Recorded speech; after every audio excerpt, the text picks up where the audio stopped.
The glass of water flew through the air in what felt like slow motion, heading directly toward Judge Judy Scheindlin's face, and in that split second, everyone in the courtroom knew they were witnessing a career-ending decision that would land someone in jail within 30 seconds. The sound of liquid splashing across the judge's bench echoed through the stunned silence like a gunshot, and what happened in those next 30 seconds would become the most replayed moment in courtroom television history, shared over 94 million times across every social media platform imaginable. This wasn't just contempt of court. This was assault on a sitting judge caught on camera, and Judge Judy's response would be so swift, so devastating, that bailiffs in courtrooms across the country now use this footage in training videos about how to handle violent outbursts in the courtroom. When Amanda Peterson, a 38-year-old self-proclaimed wellness influencer from Beverly Hills, picked up that bottle of Evian water and made the decision to throw it, she triggered a legal response so immediate and so severe that she would go from standing in a courtroom to sitting in a jail cell wearing handcuffs before most people could finish processing what they had just witnessed. But here's what makes this story absolutely insane. Amanda didn't just lose her case. She didn't just get embarrassed on national television. What Judge Judy did in those 30 seconds, what the bailiff did, what the entire justice system did in response to this act of violence was so perfectly executed, so professionally devastating, that it became a masterclass in why you never, ever put your hands on a judge or throw anything at a judge, no matter how angry you are or how entitled you think you are or how many Instagram followers you believe make you special. If you're ready to see the most insane courtroom assault ever caught on camera and watch Judge Judy deliver instant justice that will restore your faith that actions have real consequences, smash that like button right now. Subscribe and turn on notifications, because what happens to this entitled influencer in those 30 seconds will prove that no amount of social media followers can save you from accountability when you choose violence over self-control. Trust me, every second of this destruction is caught on camera, and you won't believe how fast karma can work when you assault America's toughest judge. Amanda Peterson was everything wrong with influencer culture wrapped up in designer athleisure wear and fake spirituality. At 38 years old, she had built an Instagram following of 850,000 people by posting perfectly filtered photos of herself doing yoga poses on beaches, drinking green smoothies in her supposedly owned Beverly Hills home, and selling weekend wellness retreats that cost $5,000 per person. Her social media was a carefully curated fantasy of meditation, manifestation, and what she called higher consciousness, with captions about positive energy and living in alignment and gratitude changing everything. But the reality behind the Instagram filter was far darker and far more desperate than her followers could have imagined.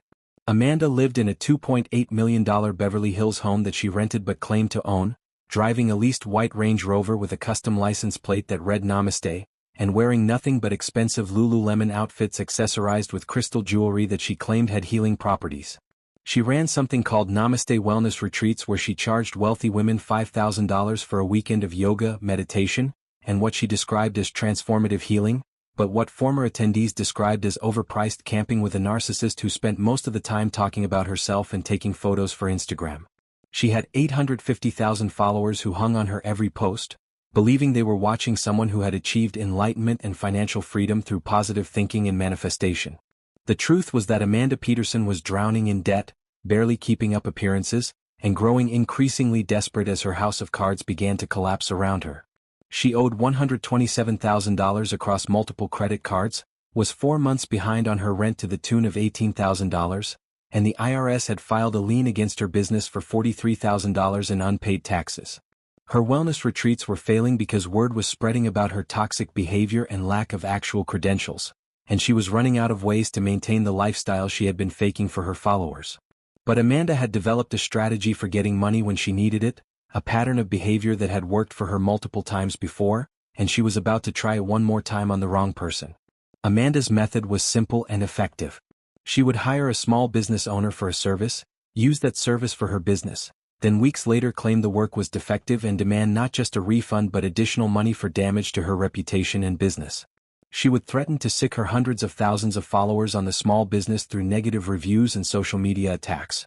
And most business owners, unable to afford a prolonged legal battle and terrified of the social media mob, would simply pay her to go away. She had done this to a graphic designer who paid her $1,800, a caterer who settled for $2,200, a photographer who gave her $1,500, and several others.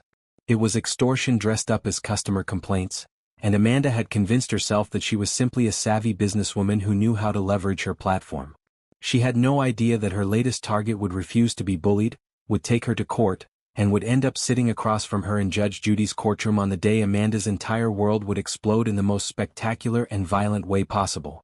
Marcus Chen was 55 years old and represented everything that Amanda Peterson secretly resented about people who had actually earned their success through decades of hard work rather than Instagram filters and manufactured spirituality.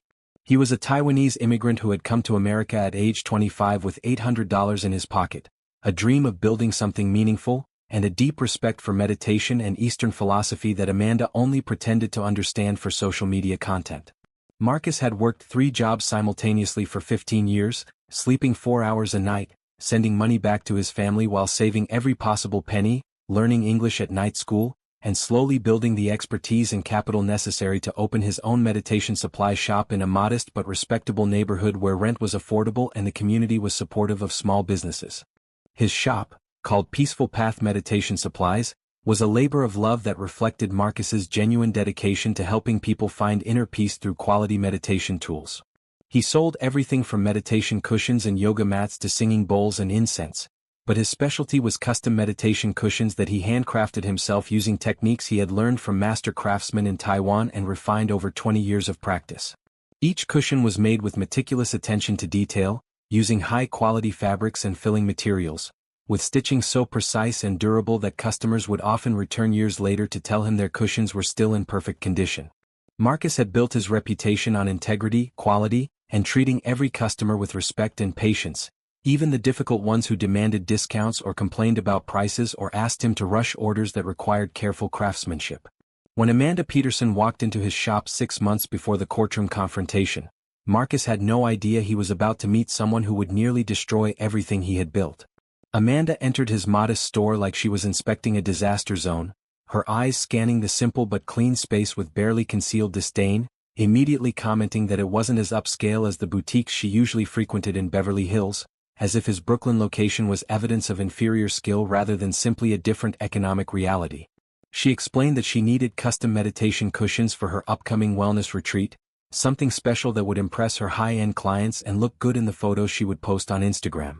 Marcus showed her his portfolio of previous work, explained his process, discussed fabric options and sizes and colors, and quoted her a fair price of $3,200 for 20 custom cushions that would be handcrafted to her exact specifications. Amanda immediately demanded a discount, claiming that the exposure she would give him on her Instagram account was worth thousands of dollars in free advertising, a claim that made Marcus uncomfortable because he had learned long ago that people who promise exposure instead of payment are usually trying to avoid paying fair prices. But Amanda was persistent and increasingly aggressive in her negotiating tactics, hinting that she could just as easily find another craftsman who would appreciate the opportunity to work with an influencer of her status. And eventually Marcus agreed to a 15% discount just to make her happy and move forward with the project. He spent the next 3 weeks working on her cushions, documenting every step of the process with photographs, sending her progress updates, asking for her approval on fabric choices and stitching patterns, making sure that every single detail met her specifications exactly. Amanda approved everything, signed off on the designs, confirmed the measurements, and seemed satisfied with the progress. When Marcus delivered the completed cushions to Amanda's rental home in Beverly Hills, he carried each one inside personally, laying them out for her inspection, explaining the craftsmanship that had gone into each piece. Amanda walked around them slowly, picking them up one by one, examining the stitching, testing the firmness, checking the colors against her aesthetic preferences.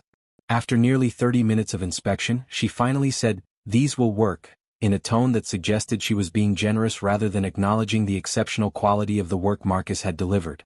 She signed the delivery confirmation that stated she had received the cushions in good condition, paid the remaining balance with her credit card, and Marcus left feeling relieved that the difficult client was finally satisfied and the project was complete.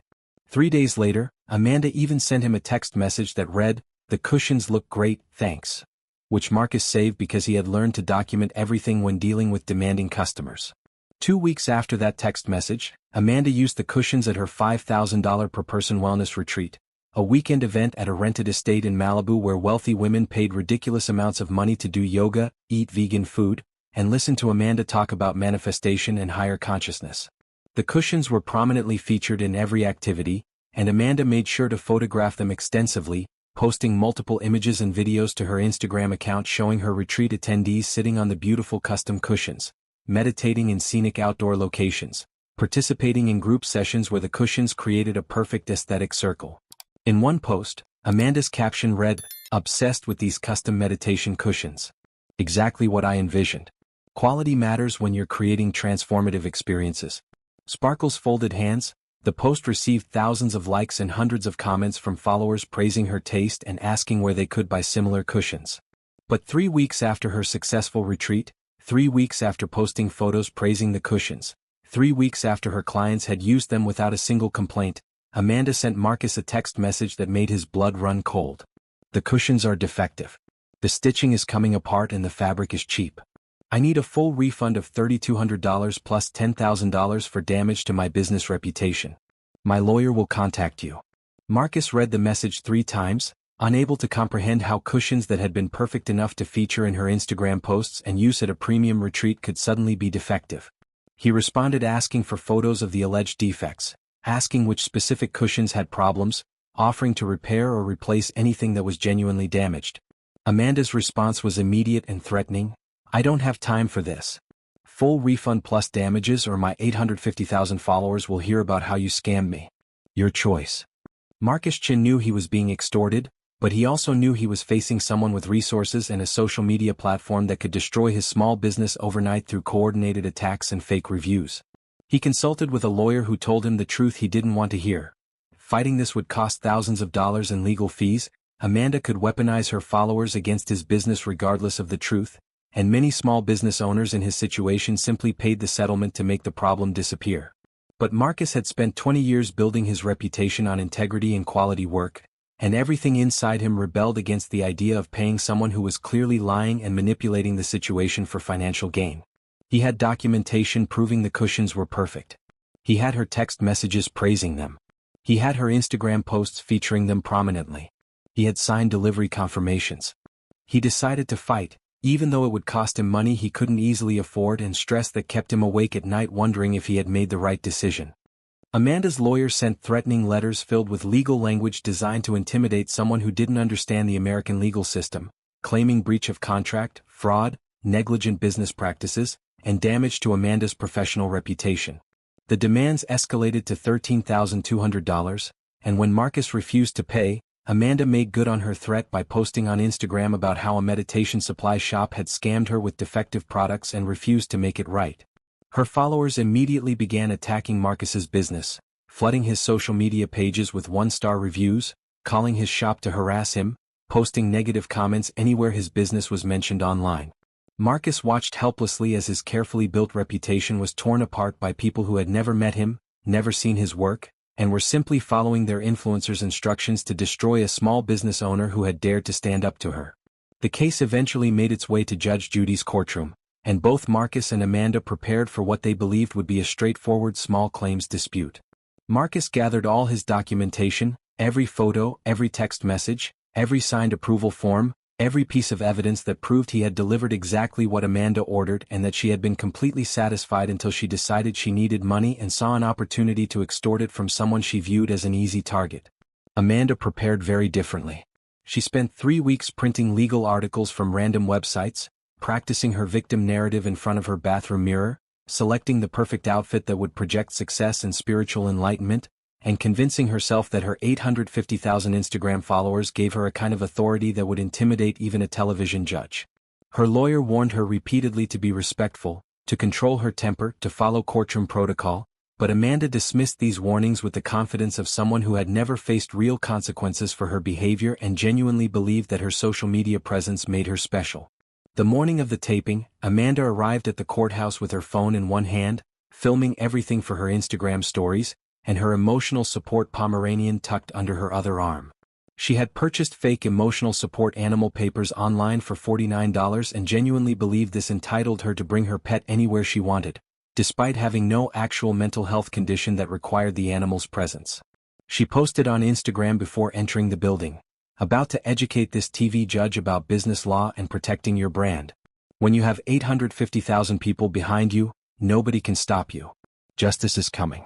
Sparkles folded hands #girlboss #wellnesswarrior #don'tmesswithme. Her followers flooded the comments with supportive messages telling her to destroy Marcus, to make him pay, to show him who he was dealing with, completely unaware that they were encouraging someone to commit what would soon become assault on a judge.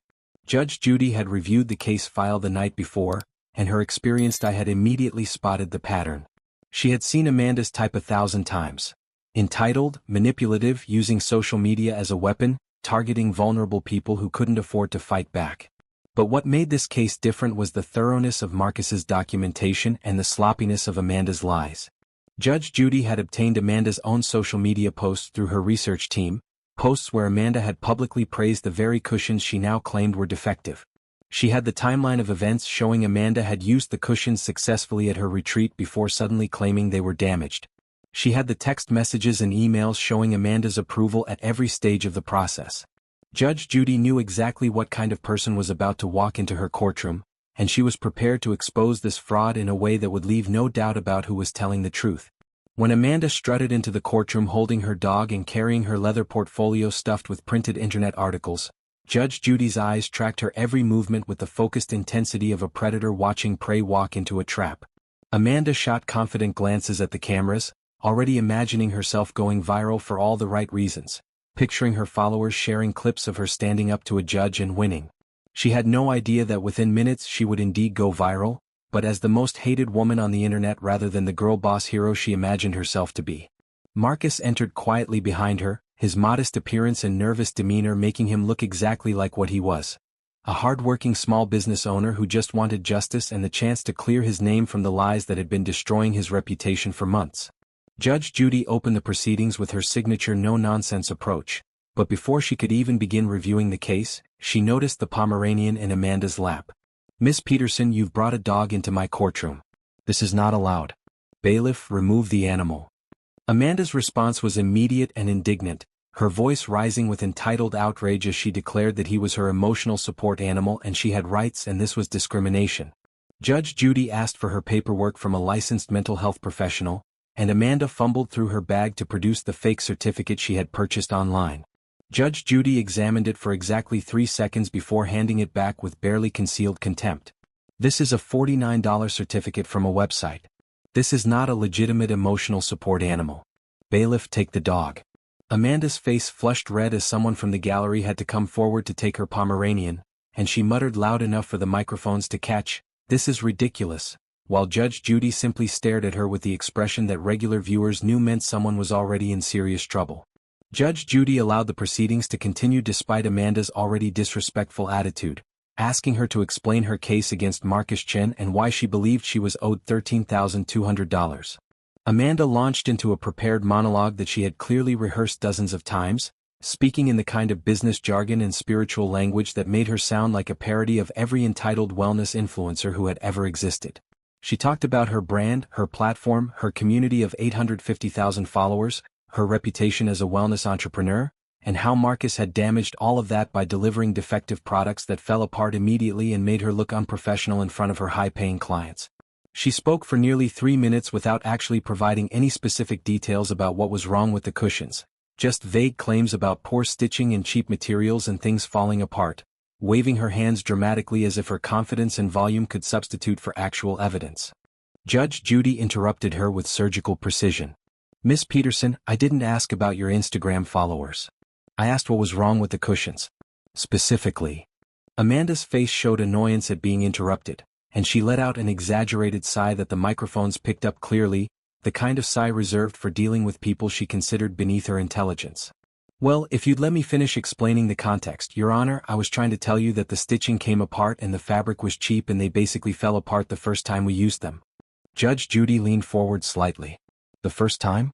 So they fell apart immediately?" Amanda realized her mistake and tried to backtrack. "Well, within the first few uses. Maybe several uses. I don't know exactly, but they definitely didn't last." Judge Judy's expression showed she had caught the lie, and she made a note on her papers before turning to Marcus. Marcus presented his evidence quietly and methodically, his hands shaking slightly from nerves but his documentation speaking for itself. He showed the order forms with Amanda's signature approving every detail. He showed progress photographs that Amanda had approved at multiple stages of production. He showed the delivery confirmation that Amanda signed stating she received the cushions in good condition. Most devastatingly, he showed text messages from Amanda 3 days after delivery saying, "The cushions look great, thanks."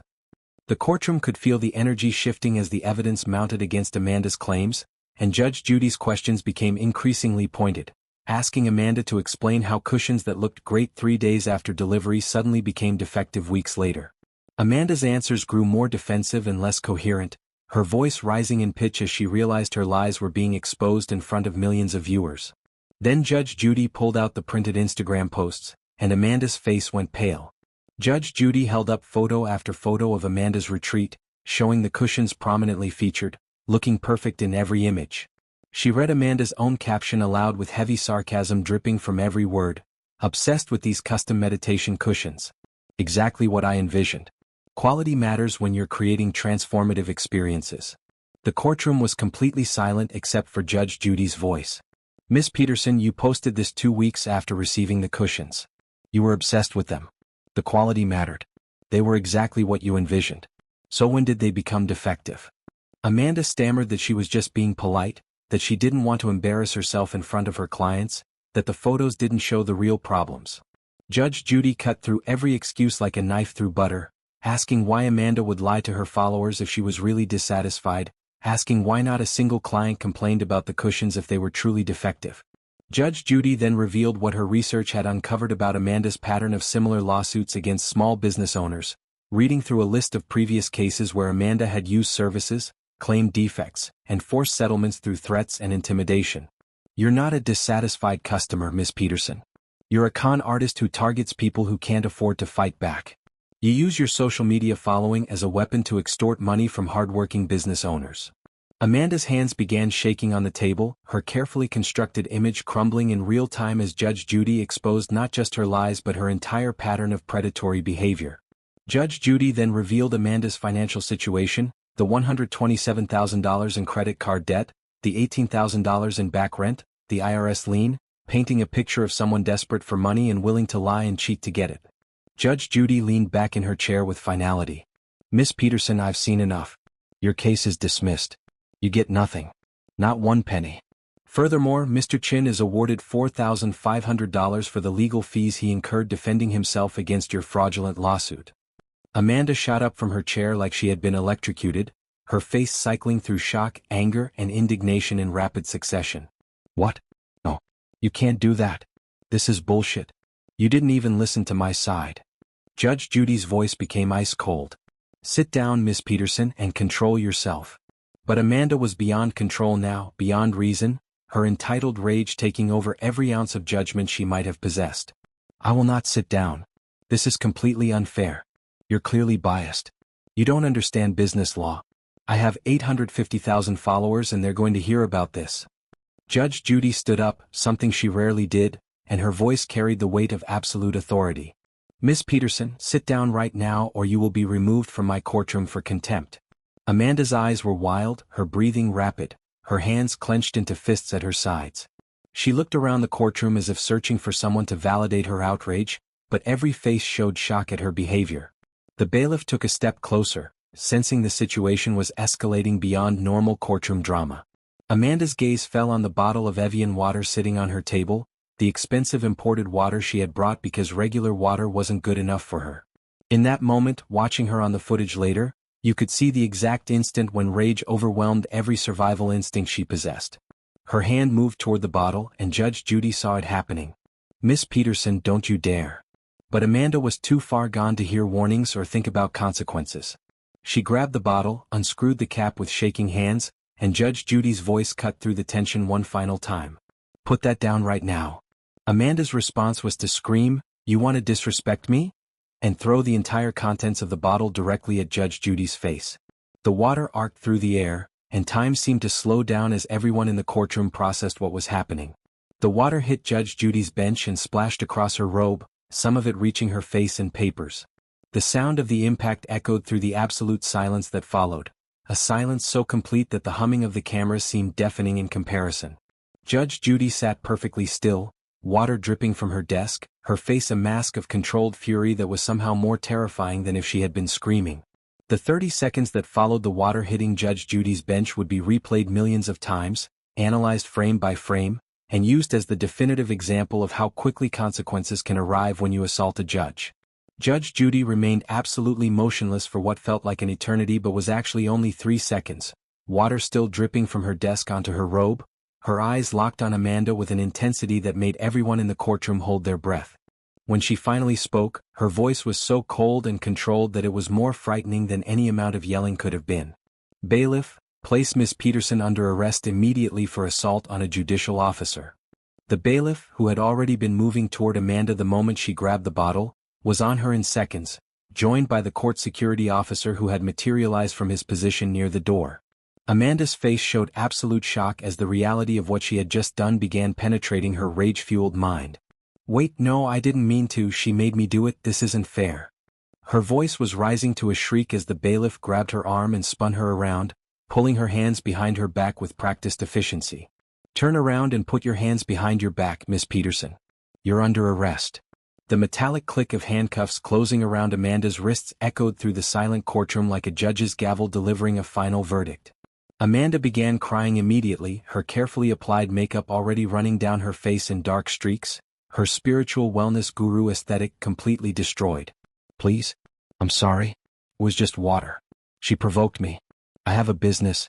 This will ruin me." The bailiff ignored her protests, reading her Miranda rights in a steady voice while Amanda sobbed and begged and tried to explain that this was all a misunderstanding. Judge Judy stood up fully now, water still visible on her robe, her posture radiating the kind of authority that comes from decades of dealing with every type of criminal and manipulator imaginable. "Miss Peterson, in 35 years on the bench, I have been insulted, cursed at, and disrespected in every way you can imagine. Never, not once, has anyone been stupid enough to assault me in my courtroom. You are charged with criminal contempt of court, assault on a judicial officer, and battery. You will be held without bail until your arraignment, and this footage will be provided to the district attorney for prosecution. Bailiff, remove her from my courtroom." Amanda tried to turn back toward Judge Judy, still sobbing, still trying to apologize or explain or somehow undo what she had just done. "Your Honor, please, I didn't mean it, I was just angry, please don't do this." Judge Judy's response was final. "You assaulted a sitting judge on camera. There is no explanation that excuses that. There is no apology that erases that. You made a choice and now you face the consequences of that choice. Get her out of my sight." The bailiff and security officer escorted Amanda toward the courtroom exit, her legs barely supporting her weight as the full horror of her situation crashed down on her consciousness. She was still crying, still trying to talk, still unable to accept that her entire life had just imploded in 30 seconds because she couldn't control her temper. As they reached the door, Judge Judy delivered one final statement that would be quoted in news articles and legal discussions for years to come. "Let this be a lesson to anyone who thinks their social media following makes them special, who thinks their anger justifies violence, who thinks there are no real consequences for their actions. In my courtroom and in life, you touch a judge, you go to jail. Period. End of story." The door closed behind Amanda with a finality that seemed to punctuate Judge Judy's words, and the courtroom remained in stunned silence for several seconds before erupting in a chaos of whispers and shocked reactions. Judge Judy turned to Marcus Chin, who sat at the plaintiff's table looking shell-shocked by what he had just witnessed. "Mr. Chin, I apologize that you had to see that disgraceful display. Not only is Miss Peterson's case dismissed with prejudice, meaning she can never sue you again for this matter, but I'm awarding you an additional $5,000 for the emotional distress and business damage she has caused you. Furthermore, I'm referring this entire case to the district attorney for investigation of possible fraud and extortion charges based on her pattern of targeting small business owners. You did nothing wrong. Your work is excellent. Your integrity is unquestionable. And I hope this ordeal hasn't discouraged you from continuing to serve your community with the same dedication and quality you've shown." Marcus, tears forming in his eyes, could barely whisper his response. "Thank you, Your Honor. Thank you for seeing the truth." Within 2 hours of the episode airing, the footage of Amanda throwing water at Judge Judy had exploded across every social media platform in existence. The hashtags Judge Judy assault, Karen goes to jail, and instant karma were trending worldwide. The clip hit 10 million views within the first hour, 20 million by hour 2, and would eventually reach 94 million views in just 72 hours, making it the most viral courtroom moment in internet history. Amanda's Instagram account was flooded with hundreds of thousands of comments before her social media team could disable commenting. People were sharing the clip with captions like, "Play stupid games, win stupid prizes," and "Finally a Karen faces real consequences," and this is the most satisfying 30 seconds of video ever recorded. News outlets picked up the story immediately, with legal experts appearing on CNN, Fox News, and MSNBC to discuss the case and unanimous praise Judge Judy's handling of the situation. Meanwhile, Amanda Peterson was experiencing the booking process at the local police station, still in handcuffs, still crying, still unable to fully process how her life had gone from Instagram influencer to criminal defendant in less than an hour. Her fingerprints were taken, her mugshot was photographed with her makeup-streaked face and disheveled hair, creating an image that would haunt her for years, and she was placed in a holding cell to await her bail hearing. The charges filed against her were serious: criminal contempt of court carrying up to 6 months in jail, assault on a judicial officer carrying up to 1 year, and battery carrying up to 6 months, with a total potential sentence of over 2 years in prison. At her bail hearing the next day, the prosecutor argued she was a flight risk and had shown violent tendencies, while her overworked public defender tried to argue this was a first offense and she showed remorse. The judge watched the footage of the assault, listened to both arguments, and set bail at $50,000. Amanda, who was $127,000 in debt and couldn't even pay her rent, had no way to post bail. She would spend the next 8 days in jail before a friend finally managed to scrape together the bail money.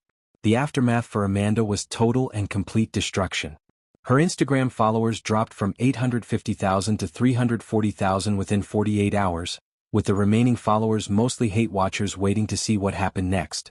Her Namaste Wellness Retreats business collapsed entirely, with all future events canceled and former clients demanding refunds. Business partners and sponsors severed all ties, issuing public statements distancing themselves from her. Her landlord began eviction proceedings. Her car was repossessed.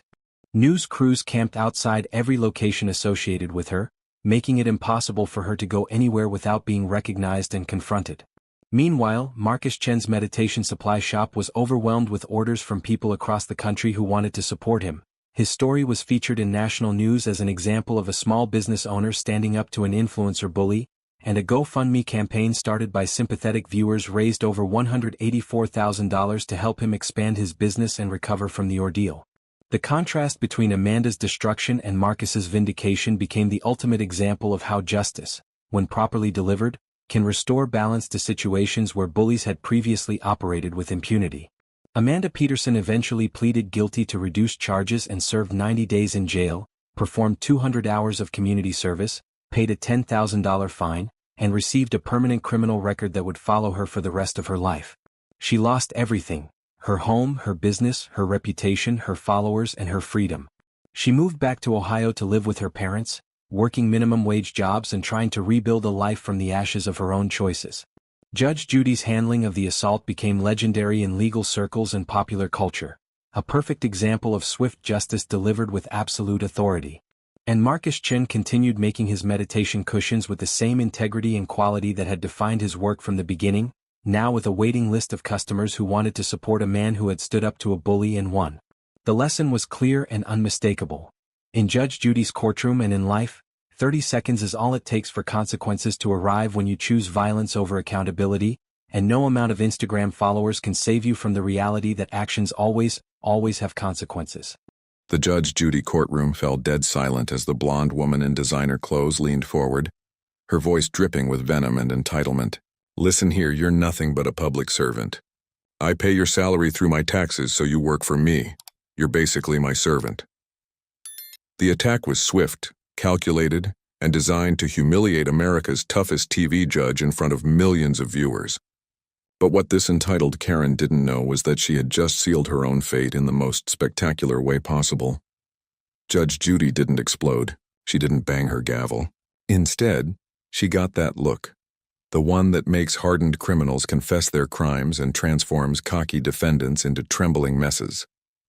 Because what Rebecca Hamilton Price didn't realize was that Judge Judy had something that would destroy her completely. Not just her background check, not just her arrest record, but something so devastating that it would end her career, her reputation, and her entire privileged existence in less than 10 minutes of live television. This wasn't just another case about property damage or unpaid rent. This was about to become the most brutal takedown in Judge Judy's 25-year history. A systematic destruction so complete that it would make grown adults cover their eyes in secondhand embarrassment. The woman who dared to call Judge Judy her servant was about to discover that she had picked a fight with someone who had access to every dirty secret, every criminal act, and every lie she had ever told. But here's what made this case truly explosive.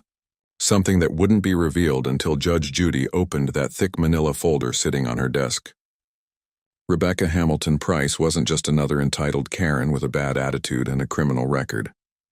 She was something much worse. Something that would shock even Judge Judy's battle-hardened audience when the truth finally came to light. The real bombshell wasn't her arrests for shoplifting, assault, or fraud. It was what she had been doing while pretending to be a respectable real estate professional. A secret so dark that it would make national headlines and destroy multiple lives forever. The irony was perfect and cruel. Here was a woman calling Judge Judy a servant, while she herself had been secretly serving something far more sinister. Something that would make every viewer question how someone so dangerous had been walking free in their communities. Rebecca thought she was walking into a routine civil case about apartment damages.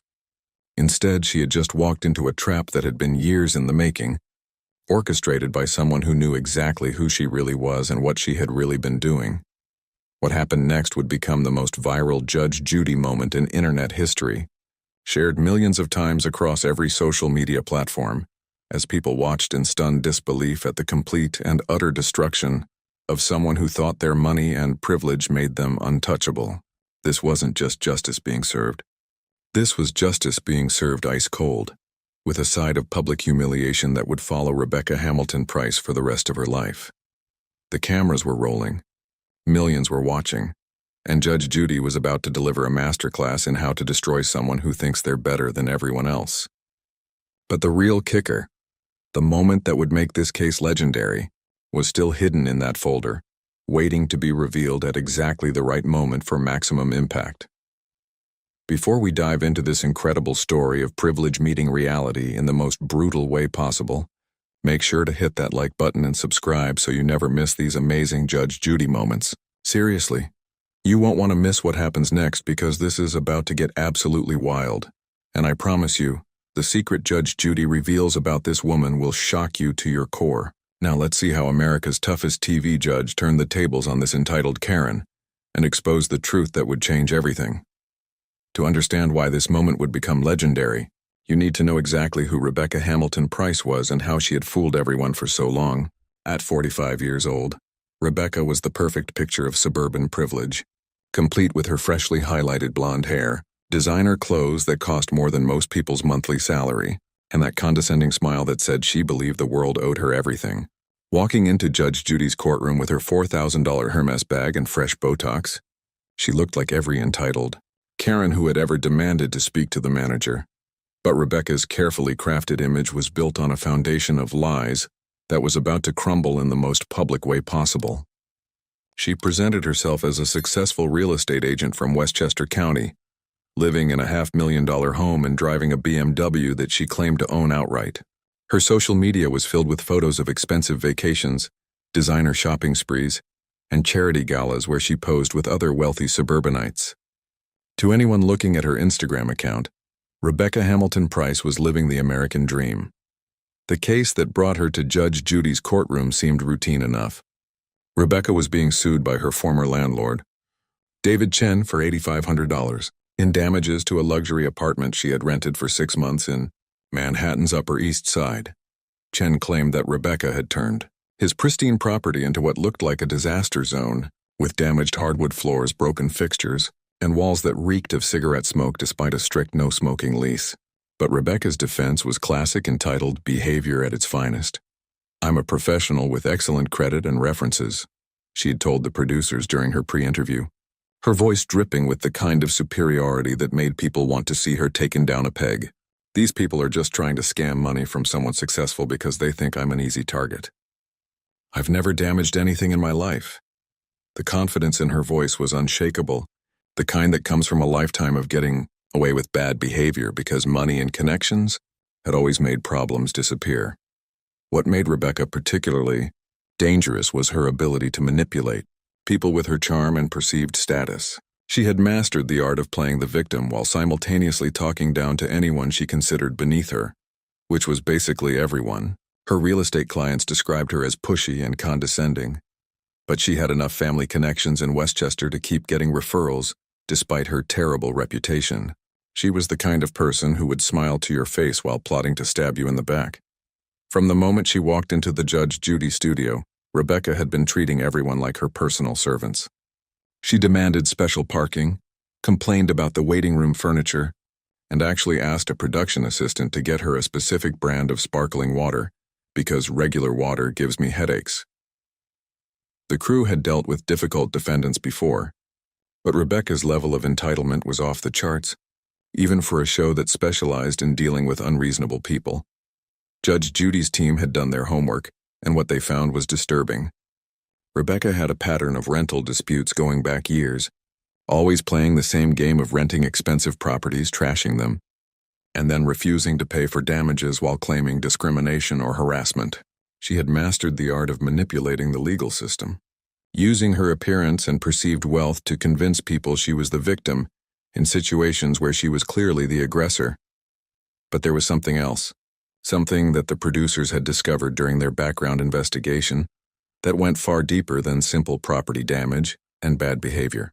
Hidden in Rebecca's seemingly perfect suburban life was a secret so dark that it would explain everything about her entitled attitude and her complete lack of respect for other people. The manila folder on Judge Judy's desk contained evidence of activities that went far beyond petty crimes and civil disputes. Rebecca thought she was walking into a routine case where she could charm and manipulate her way to victory like she always had. She had no idea that Judge Judy already knew the truth about who she really was and what she had been doing behind closed doors. The trap was set, and Rebecca Hamilton Price was about to walk right into it, completely unaware that her entire world was about to collapse on live television. The tension in Judge Judy's courtroom started building the moment Rebecca Hamilton Price opened her mouth to defend herself. When Judge Judy asked her first question about the apartment damages, Rebecca's response was pure entitlement wrapped in fake politeness. "Your Honor, I think there's been a serious misunderstanding here. I'm a respectable professional who has never damaged anyone's property. Mr. Chen is clearly trying to take advantage of someone he perceives as wealthy." The condescension in her voice was unmistakable, and Judge Judy's experienced eye immediately picked up on the subtle disrespect. Judge Judy had been doing this for decades, and she could smell a liar from across the courtroom. Rebecca's story had more holes than a piece of Swiss cheese, and her body language screamed guilt. Every time Judge Judy asked a direct question, Rebecca would deflect with comments about her status, her education, or her supposed good character. "I have a college degree from a prestigious university," she would say, or "I drive a BMW and live in Westchester County," as if those things somehow made her incapable of bad behavior. But what really set Judge Judy's radar off was Rebecca's complete lack of accountability for anything. When shown photos of the damaged apartment, Rebecca's response was to attack the landlord's character rather than address the evidence. "These pictures could be from anywhere, Your Honor. People like Mr. Chen always try to blame tenants when they want extra money." The phrase "people like Mr. Chen" hung in the air, with all the ugly implications of someone who thought her privilege made her superior to everyone else. As Judge Judy continued her questioning, Rebecca's mask of fake politeness began to slip. She started interrupting, making faces, and even had the audacity to check her phone during testimony. When Judge Judy called her out for her disrespectful behavior, Rebecca's response revealed everything about who she really was. "I'm sorry, Your Honor, but I have a business to run and clients to serve. Some of us work for a living and can't spend all day in courtrooms." The implication was clear. She thought she was better than everyone in that room, including the judge. Judge Judy's voice took on that dangerous edge that regular viewers knew meant trouble was coming. "Ms. Hamilton Price, let me explain something to you. In this courtroom, respect is earned through honesty and accountability, not through your zip code or your car payment. Do you understand that?" But Rebecca was too entitled and too arrogant to recognize the warning. Instead, she doubled down on her attitude, rolling her eyes and making it clear that she thought Judge Judy was beneath her. What Rebecca didn't know was that Judge Judy had been building her case methodically, asking specific questions that would trap Rebecca in lies and inconsistencies. Every arrogant response, every dismissive comment, Every display of entitlement was being carefully documented and would soon be used against her. The manila folder on Judge Judy's desk seemed to grow thicker with damning evidence, and Rebecca's fate was being sealed with every word that came out of her mouth. The breaking point came when Judge Judy asked about Rebecca's rental history and employment verification. Instead of providing straight answers, Rebecca launched into a tirade about how she shouldn't have to prove anything to anyone because her word should be enough. "I'm a professional with an impeccable reputation," she declared with the kind of arrogance that made everyone in the courtroom uncomfortable. "I shouldn't have to justify my character to people who obviously don't understand the kind of person they're dealing with." Judge Judy sat back in her chair, and anyone who knew her recognized this as the calm before the storm. The folder was right there, filled with information that would destroy Rebecca's carefully constructed image forever. But Judge Judy was a master of timing, and she knew that the most devastating revelations were always saved for the perfect moment. Rebecca thought she was winning with her superior attitude and condescending remarks. She had no idea that she was about to face the most humiliating moment of her entitled life. Judge Judy had heard enough lies and condescension for one day. She leaned forward in her chair and delivered one of her legendary reality checks that had humbled countless defendants over the years. "Ms. Hamilton Price, you seem to be confused about where you are and who you're talking to. This is my courtroom, and I decide what happens here based on evidence and law, not your attitude or your bank account balance." Her voice carried that unmistakable authority that had made her America's favorite TV judge for over 2 decades. But what happened next would go down in Judge Judy history as the single most disrespectful moment ever captured on television. Rebecca Hamilton Price, in her infinite arrogance and entitlement, looked directly at Judge Judy and delivered the words that would destroy her life forever. "Listen here, you're nothing but a public servant. I pay your salary through my taxes, so you work for me. You're basically my servant, so show some respect to your betters." The entire courtroom erupted in shocked gasps. The plaintiff's mouth fell open in disbelief. The bailiff instinctively stepped forward, ready to restore order.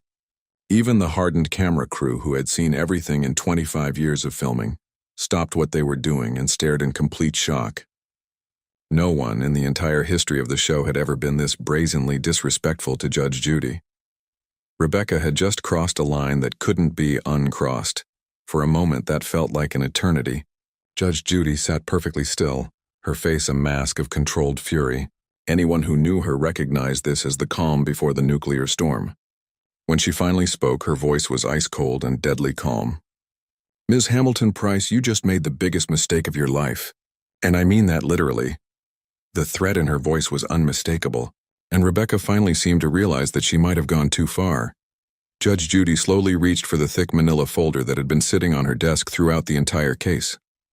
Her movements were deliberate, almost theatrical, as she opened it and began to flip through pages of damning evidence.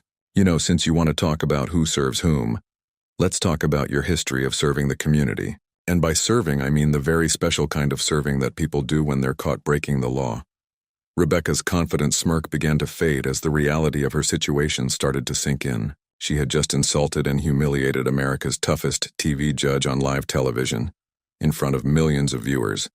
And now, Judge Judy was about to reveal secrets that Rebecca thought were buried forever.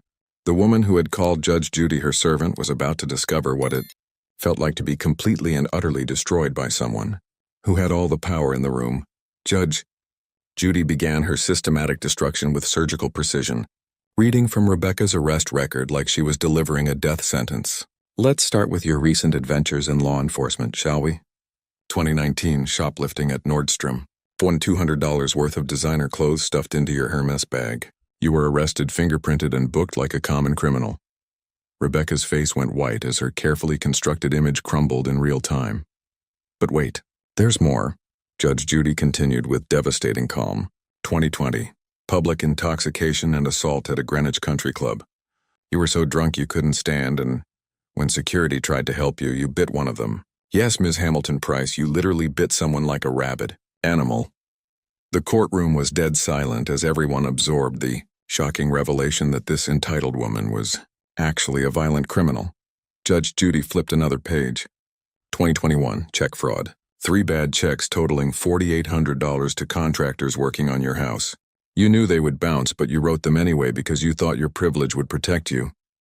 Each revelation hit like a hammer blow, systematically destroying Rebecca's claims of being a respectable professional. And my personal favorite, 2022, assault in the third degree. You slapped a teenage restaurant server because she brought you regular water instead of sparkling. A 17-year-old girl working to pay for college, and you physically attacked her over water. Rebecca was hyperventilating now, her perfect facade completely shattered, but Judge Judy saved the best for last. However, Ms. Hamilton Price, all of these arrests pale in comparison to what you've been doing recently. The real reason you're here today isn't about apartment damages. It's about the federal investigation that's been following you for months. The bombshell hung in the air as Rebecca realized her darkest secret was about to be exposed on national television. Can you believe this woman thought she could intimidate Judge Judy? Make sure you're subscribed because what Judge Judy reveals next will absolutely blow your mind. Hit that notification bell so you never miss these incredible moments of justice being served. Judge Judy pulled out the final document that would end Rebecca Hamilton Price forever. Ms. Hamilton Price, while you've been playing the role of a successful real estate agent, you've actually been running something much more sinister. The FBI has been investigating you for the past 8 months for operating an illegal rental scam, targeting elderly victims. The courtroom gasped as the dark secret finally came to light. You see, your little apartment damage case here? It's part of a pattern. You specifically target senior citizens, rent their properties under false pretenses, then systematically destroy them while stealing their personal belongings. The FBI has evidence of you victimizing at least 15 elderly homeowners across 3 states. Rebecca was shaking now, realizing that her entire criminal enterprise had been exposed on national television. Judge Judy continued reading from the federal document. Mrs. Dorothy Chen, age 78, lost $25,000 in jewelry and family heirlooms. Mr. Robert Martinez, age 82, had his late wife's wedding ring stolen along with irreplaceable photo albums. You didn't just damage property. Ms. Hamilton Price, you robbed elderly people of their most precious memories while they trusted you in their homes. The federal marshals are actually waiting outside this courtroom right now, Judge Judy revealed with devastating finality. This isn't just a civil case anymore. You're looking at federal charges for elder abuse, interstate fraud, and organized criminal activity. Your BMW already seized by the government. Your Westchester house? Frozen pending investigation. Rebecca collapsed into her chair, her entitled facade completely destroyed. The woman who had called Judge Judy her servant was about to become a servant of the federal prison system. So tell me again about respect and who serves whom.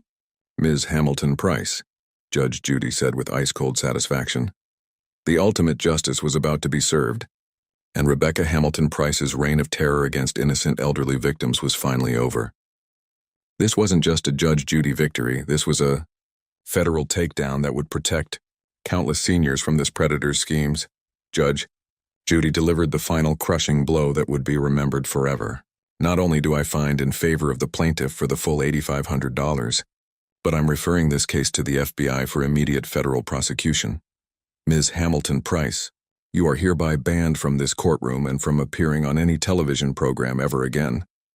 The verdict hit like a nuclear bomb, ending Rebecca's life as she knew it in front of millions of viewers. Rebecca's last desperate attempt to salvage her dignity was pathetic and laughable. This is illegal. You can't just destroy someone's life like this. I have rights. But Judge Judy's response was legendary and final. Ms. Hamilton Price, you destroyed your own life the moment you decided to prey on elderly victims, and you sealed your fate when you called me your servant. Security, please escort this federal criminal out of my courtroom. Within hours of the episode airing, Rebecca's world completely imploded. The FBI arrested her at her Westchester home in front of all her neighbors. Her real estate license was permanently revoked. Her country club membership was terminated. Her BMW was towed away by federal agents. Her bank accounts were frozen. Her perfect suburban life vanished like it had never existed. The viral explosion was unprecedented. The servant clip became the most watched Judge Judy moment in history, shared over 50 million times across all platforms. Judge Judy servant trended worldwide for 3 days straight. TikTok exploded with reaction videos. Rebecca Hamilton Price became the ultimate symbol of entitled privilege meeting brutal reality. But the real victory wasn't just Rebecca's destruction. It was justice for her elderly victims. The federal investigation led to the recovery of over $200,000 in stolen property and restitution for 15 families. Dorothy Chen got her jewelry back. Robert Martinez recovered his late wife's wedding ring. Judge Judy hadn't just exposed a criminal. She had saved countless future victims from Rebecca's predatory schemes. 6 months later, Rebecca Hamilton Price was sentenced to 8 years in federal prison for elder abuse and interstate fraud.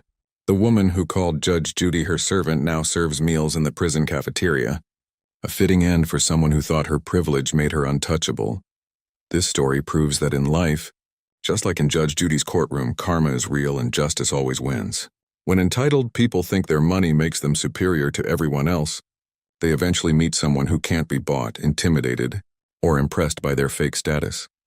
If you loved watching this entitled Karen get completely destroyed by Judge Judy, smash that like button and subscribe for more incredible courtroom takedowns. What did you think of Rebecca calling Judge Judy her servant? Let us know in the comments. Share this with anyone who needs to see what happens when privilege meets reality. Hit that notification bell for more explosive Judge Judy moments. Remember, preparation and truth always beat entitlement and lies. Justice served cold is the sweetest justice of all. Officer, the law doesn't bend to your ego. It breaks badges like yours. Judge Judy's voice, sharp as a prosecutor's closing argument, sliced through the packed courtroom like a blade through silk. The words hung in the air, heavy and absolute. A verdict delivered before the trial had even reached its climax. Under the unforgiving fluorescent lights that made every bead of sweat visible, every nervous twitch magnified, Officer Marcus Davenport stood frozen at the defendant's table. His dark blue NYPD uniform, usually a symbol of authority and respect, suddenly felt like a costume under scrutiny. His hand moved instinctively toward his badge, fingers brushing the cold metal in a gesture that cameras caught from 3 different angles. That single motion, captured in high definition, would be replayed millions of times in the coming days, dissected frame by armchair analysts and legal experts alike. The gallery erupted in gasps, sharp and involuntary, the sound echoing off the wood-paneled walls like thunder in a canyon. Court reporters froze mid-keystroke, their fingers hovering above stenography machines, mouths slightly open in shock. Bailiffs stationed at either side of the courtroom exchanged wide-eyed glances, their usual stoic expressions cracking for just a moment.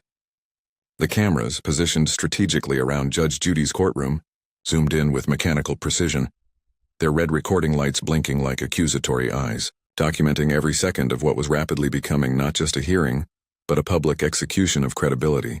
Behind the glass partition of the control booth, producers leaned forward in their chairs, hands gripping the edges of their consoles, recognizing they were capturing something extraordinary, something that would trend worldwide before the day ended.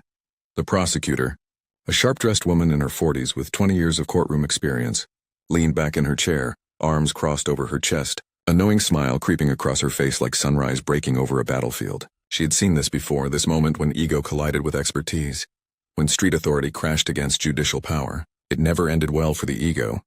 But how did it come to this? What series of decisions? What chain of arrogance led a decorated police officer with 15 years of service into Judge Judy Scheindlin's courtroom, facing not just a lawsuit but career annihilation? What law did he think he understood better than a woman who had spent 4 decades on the bench, presiding over thousands of cases, dismantling inflated egos with surgical precision? And why was his badge, that small piece of metal that represented his identity, his authority, his entire professional life, about to become nothing more than worthless scrap?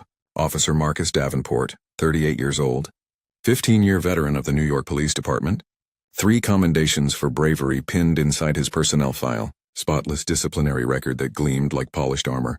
He was the kind of cop who believed his years on the street had taught him more than any law book ever could. The kind of officer who thought experience trumped education, who assumed his badge gave him not just authority, but immunity from being wrong. Judge Judy Scheindlin, 81 years old, legendary jurist, former Manhattan family court judge, a woman who had seen every lie, every excuse, every manipulation tactic human beings could devise. She had presided over cases involving drug dealers and domestic abusers, white-collar criminals and deadbeat parents. She had heard it all, seen it all, and developed a supernatural ability to detect deception the moment it left someone's lips. Her courtroom wasn't just a place for legal proceedings. It was an arena where truth was extracted like venom from a wound, where accountability was delivered without mercy. This wasn't just a case about a traffic stop gone wrong.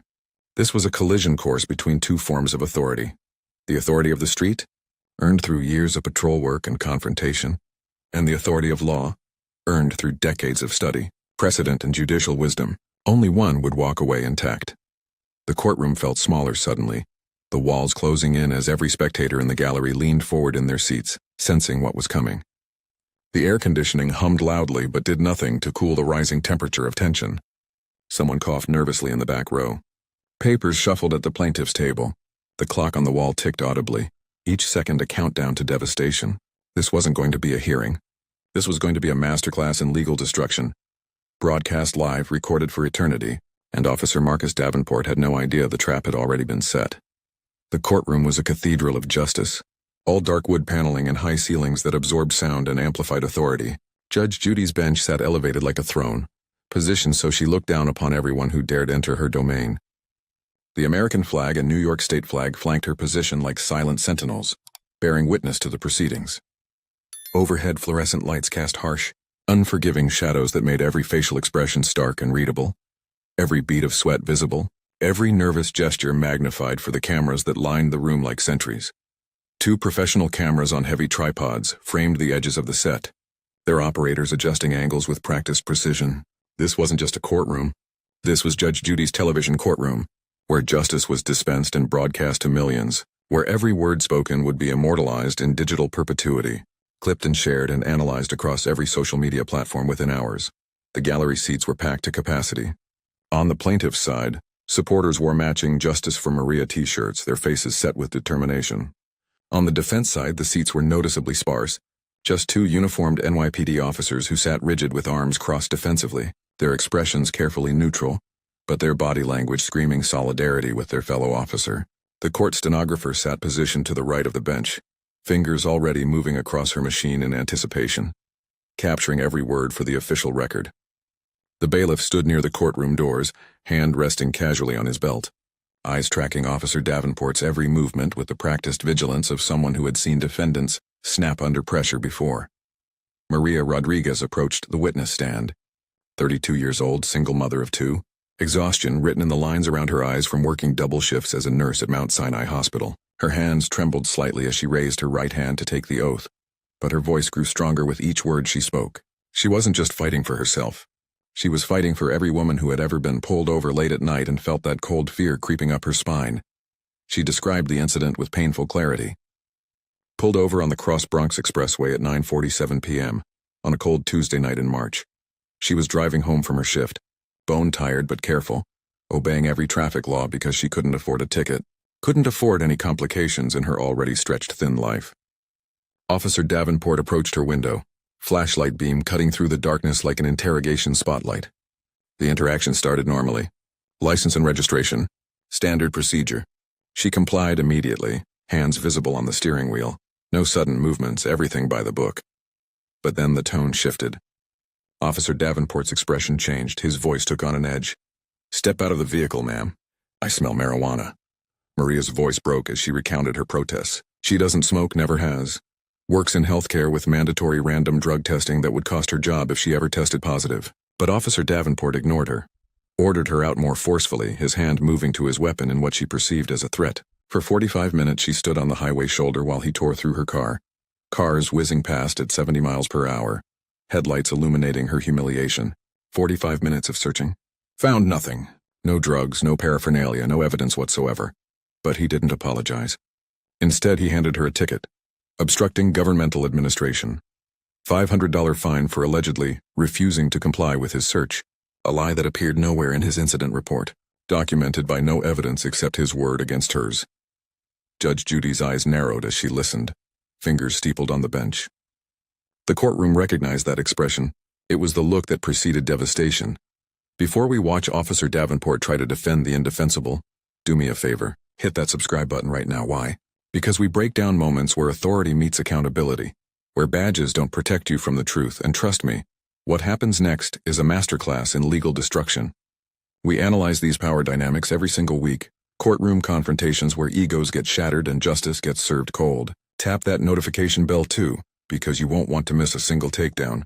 Drop a comment below right now and tell me, have you ever dealt with a cop who thought he was above the law? Share your story. Now let's watch a 15-year veteran try to argue law with one of the most experienced judges in American history. This is going to be absolutely brutal. The defense attorney, a public defender clearly uncomfortable with his assignment, rose slowly from his seat, papers clutched in sweating hands. Your Honor, Officer Davenport was acting within departmental guidelines and established probable cause protocols. Judge Judy's hand shot up, cutting him off mid-sentence. I'll determine what's established, counselor. Let's hear directly from your client. Her voice was flat, final, brooking no argument.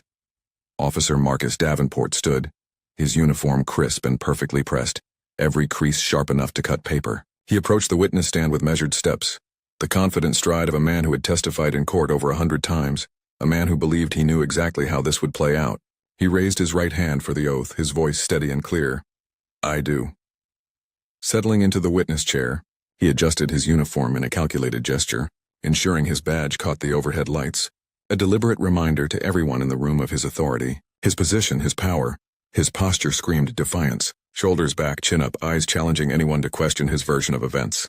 This was a man who had spent 15 years being believed by default, whose word had sent people to jail, whose reports had been accepted without challenge by judges and juries across New York City. He wasn't worried. He was annoyed at having to be here at all. Officer Davenport, Judge Judy began, her tone conversational but sharp. Walk me through the events of March 15th, the night you stopped Ms. Rodriguez. He launched into his testimony with the rehearsed precision of someone who had given this speech dozens of times. Your Honor, I observed the vehicle traveling erratically on the Cross Bronx Expressway at approximately 21:47 hours. The vehicle was weaving between lanes, speed inconsistent, indicators of possible impairment. I initiated a traffic stop for public safety. Upon approach to the driver's side window, I immediately detected the distinct and unmistakable odor of marijuana emanating from the vehicle interior. His voice was flat, bureaucratic, the tone of official police reports read aloud in countless courtrooms. He continued without prompting. I requested the driver exit the vehicle for officer safety concerns and to conduct a lawful probable cause search. During this interaction, the driver became increasingly combative and uncooperative, refusing to follow direct lawful orders, necessitating a citation for obstruction of governmental administration under New York Penal Law 195.05. He sat back slightly, confident he had delivered an airtight testimony. His fingers drummed lightly on the witness stand armrest, a small tell of nervous energy he didn't realize he was displaying. The cameras caught it. Everything was being caught. Judge Judy leaned forward, elbows on the bench, eyes locked on him like a sniper acquiring a target. Officer, I've reviewed your dashboard camera footage. Tell me, where exactly on that video do I see this combative and uncooperative behavior you just described? A flicker of uncertainty crossed Officer Davenport's face, gone in a microsecond but captured in high definition by 3 different camera angles. He cleared his throat. Your Honor, the footage doesn't capture everything that occurred. There were verbal exchanges that happened off camera, outside the vehicle, that the dashboard cam's audio didn't fully pick up. Judge Judy's eyebrow arched slowly, a movement that sent a ripple of recognition through the gallery. Everyone who had ever watched her show knew that expression. It was the beginning of the end. Judge Judy's expression didn't change, but the temperature in the courtroom seemed to drop 10 degrees. The audio is continuous, though, isn't it, officer? We can hear everything said during that stop, correct? Her voice was surgical, precise, cutting away excuses layer by layer. Officer Davenport shifted in his seat, the first visible sign of discomfort. Yes, Your Honor, the audio is continuous, but there are nuances in tone and body language that don't translate to nuances. Judge Judy interrupted, her voice sharp as a whip crack. Officer, you wrote in your incident report that Ms. Rodriguez was belligerent and confrontational. Those aren't nuances.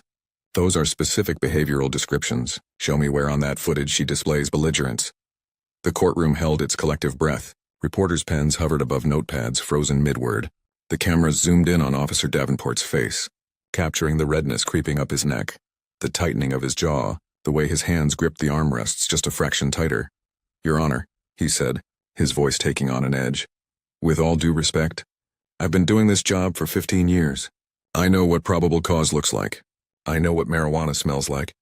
I don't need a video to tell me what I experienced in real time on that highway. The gallery gasped, a collective intake of breath that echoed off the walls. Reporters underlined the phrase furiously. I don't need a video to tell me. Officer Davenport's fellow officers in the back row stiffened, recognizing the mistake their colleague had just made. His defense attorney closed his eyes briefly, a silent prayer or perhaps acceptance of defeat. Judge Judy leaned back in her chair, arms crossed, studying him like a specimen under glass. You don't need video evidence? That's an interesting position for a law enforcement officer to take. Tell me, Officer Davenport, are you familiar with the Fourth Amendment? Of course I am, Your Honor. His voice carried unmistakable condescension now, his ego refusing to let him back down even as the ground beneath him crumbled. Then explain to me how you established probable cause to search Ms. Rodriguez's vehicle for 45 minutes based solely on an alleged smell that magically appeared 8 minutes into the traffic stop. Judge Judy signaled to the bailiff. Play the footage, full audio, from the beginning. The courtroom monitors flickered to life, displaying the dashboard camera view in crystal clarity. The timestamp read 21:47, exactly as Officer Davenport had stated. The video showed his patrol car pulling behind Maria's vehicle, lights flashing. Officer Davenport approached the driver's side window, flashlight in hand. His voice on the audio, clear and professional. Good evening, ma'am. License and registration, please. Maria's voice equally clear, no slurring, no hesitation. Yes, officer. Here you go. Is there a problem? You are weaving between lanes back there. Have you been drinking tonight? No, sir, I don't drink. I just got off a 12-hour shift at the hospital. The exchange continued, polite and routine. Officer Davenport returned to his vehicle, ran her license through the system. 8 minutes passed. Her record came back clean. No warrants, no violations, nothing. Then his voice again. Ma'am, I'm going to need you to step out of the vehicle. I smell marijuana. Judge Judy paused the video, the frozen frame showing Officer Davenport standing beside Maria's car door. 8 minutes, officer. You claimed you smelled marijuana immediately upon approach in your written report. But the video shows 8 minutes elapsed before you mentioned it. 8 minutes during which her license came back completely clean. Which version is accurate? Your report or your camera? Officer Davenport's face flushed deep red. Your Honor, I may have. The timing in my report might have been what? Inaccurate? False? Let's use the correct word, officer. Was your report a lie? Objection. The defense attorney shot to his feet. Your Honor is making inflammatory accusations? Judge Judy's gaze shifted to him, cold and absolute. Overruled. I'm asking your client to explain a direct contradiction between his sworn written report and video evidence. Sit down, counselor. The attorney sat, defeated before he'd finished standing. Judge Judy pulled out Officer Davenport's incident report, holding it up like evidence at a crime scene. Your report states Ms. Rodriguez exhibited bloodshot eyes, slurred speech, and erratic behavior consistent with substance impairment. I've watched this footage 3 times, officer. Her eyes are clear. Her speech is articulate. She complies with every single instruction you give. Where are these signs of impairment you documented? Officer Davenport's hands trembled slightly. Your Honor, those observations aren't always visible on camera, but they exist in reality, don't they? Or did you fabricate them to justify a search you had no legal basis to conduct? The courtroom erupted in murmurs, whispers spreading like wildfire through the gallery. Cameras captured everything. Officer Davenport's pale face, his shaking hands, the sweat now visible on his forehead under the lights. Judge Judy reached beside her bench and lifted a thick manila folder, the pages inside bulging with documents. She dropped it on the bench with a heavy thud that echoed through the silent courtroom like a gavel strike. Officer Davenport, let's talk about your history. This folder contains 6 complaints filed against you in the past 18 months. 6 separate incidents, all remarkably similar to what happened to Ms. Rodriguez. Officer Davenport's face drained of color. His lawyer half rose from his seat, then thought better of it and sank back down. The camera zoomed in, capturing the moment his confidence cracked like ice under pressure. Judge Judy opened the folder, her fingers moving through the pages with practiced efficiency. January 2023. Keisha Williams, 28 years old, pulled over on the FDR Drive at 10:15 p.m. You claimed probable cause based on marijuana smell. Searched her vehicle for 30 minutes. Found nothing. Issued ticket for obstruction. Complaint dismissed by Internal Affairs. She looked up, eyes locked on him. Sound familiar? Officer Davenport's jaw clenched. Your Honor, I was cleared in that case. I'm not finished, Judge Judy cut him off, her voice sharp as broken glass. March 2023. Jasmine Chen, 34 years old, pulled over on the Cross Bronx Expressway at 9:30 p.m. Marijuana smell. 40-minute search. Nothing found. Obstruction ticket. Complaint dismissed. She flipped another page. May 2023, Destiny Johnson. July 2023, Patricia Morales. September 2023, Angela Davis. November 2023, Maria Rodriguez. Who's sitting right there? She gestured toward Maria, who sat with tears streaming down her face. vindication and pain mixing in equal measure. The gallery was completely silent except for the scratch of the stenographer's keys and the faint hum of camera equipment. 6 women, Officer Davenport, all women of color, all driving alone at night. All subjected to warrantless searches based on your alleged detection of marijuana. All cleared when nothing was found. All issued bogus obstruction tickets when they dared to question your authority.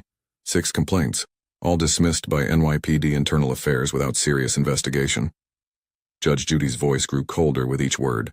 That's not coincidence. That's a pattern. That's predatory policing. Officer Davenport's face twisted with anger, his composure finally shattering. He leaned forward in the witness stand, voice rising. Your Honor, those complaints were baseless. Every single one was investigated and I was exonerated. I'm a decorated officer with 15 years of service, 3 commendations for bravery, a spotless record. Spotless? Judge Judy's eyebrow arched dangerously. You call 6 dismissed complaints spotless? Let me tell you what I call it, officer. I call it a department protecting its own instead of protecting the public. I call it systemic failure. Officer Davenport stood abruptly, his chair scraping loudly against the floor. The bailiff's hand moved toward his belt, body tensing. Your Honor, with all due respect, you're sitting up there in your courtroom making judgments about situations you've never been in. You've never walked a beat, never pulled over a vehicle at night not knowing if the person inside has a gun, never had to make split-second decisions that could save your life or end it. The courtroom exploded in gasps and murmurs. Reporters' fingers flew across their devices, typing frantically. The defense attorney buried his face in his hands. Judge Judy remained perfectly still, her expression carved from stone, letting Officer Davenport's words hang in the air like a noose. When she finally spoke, her voice was quiet, but it carried the weight of absolute authority. Officer Davenport, sit down. Your Honor, I'm trying to explain. Sit down. Each word was a command, not a request. Officer Davenport hesitated, ego warring with survival instinct, then slowly lowered himself back into the chair. Judge Judy leaned forward, her eyes boring into him. You're right about one thing, officer.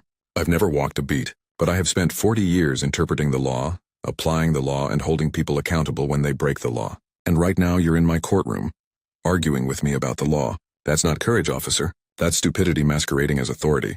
The words landed like hammer blows. Gasps rippled through the gallery. Cameras captured Officer Davenport's face crumbling, his ego collapsing under the weight of judicial power he had grossly underestimated. If you're watching Officer Davenport's career implode in real time and loving every second of this accountability, smash that subscribe button right now. We deliver these justice breakdowns weekly, where authority figures learn the hard way that badges don't equal immunity. Hit that like button too and drop a comment telling me, what should happen to cops who abuse their power like this? Your engagement helps us bring more stories like this to light. Now let's watch Judge Judy deliver the final legal destruction that ends this officer's career forever. Judge Judy pulled out a law book, its pages marked with colored tabs. Officer, since you want to debate law with me, let's educate you. Rodriguez v. United States, 2015. Supreme Court ruled that prolonging a traffic stop beyond the time necessary to handle the initial reason violates the Fourth Amendment. You stopped Ms. Rodriguez for alleged erratic driving, which your own camera disproves. Then you held her 45 minutes searching for drugs you never found. That's not law enforcement, officer. That's harassment with a badge. Officer Davenport's mouth opened, but no words came. Judge Judy continued, relentless. Terry v. Ohio established that reasonable suspicion must be based on specific articulable facts, not hunches or profiles. You have no facts, officer. Just your word against 6 women who all tell the same story. Judge Judy's gavel hand raised, poised for the killing blow. Officer Marcus Davenport, I find your testimony not credible. Your pattern of behavior constitutes civil rights violations under Title 42 U.S.C. Section 1983. I'm awarding Ms. Rodriguez $25,000 in damages and ordering a formal referral to the NYPD Commissioner and the Department of Justice for Criminal Investigation, officer. Davenport's badge was suspended pending investigation. Within 3 months he was terminated. Criminal charges followed. 6 women finally received justice. Judge Judy's words echoed. Badges don't grant immunity from the law. What did you think? Was justice served? Comment below. Subscribe for more accountability breakdowns. Hit that bell. Share this with someone who needs to see authority challenged. Lead with integrity, not ego.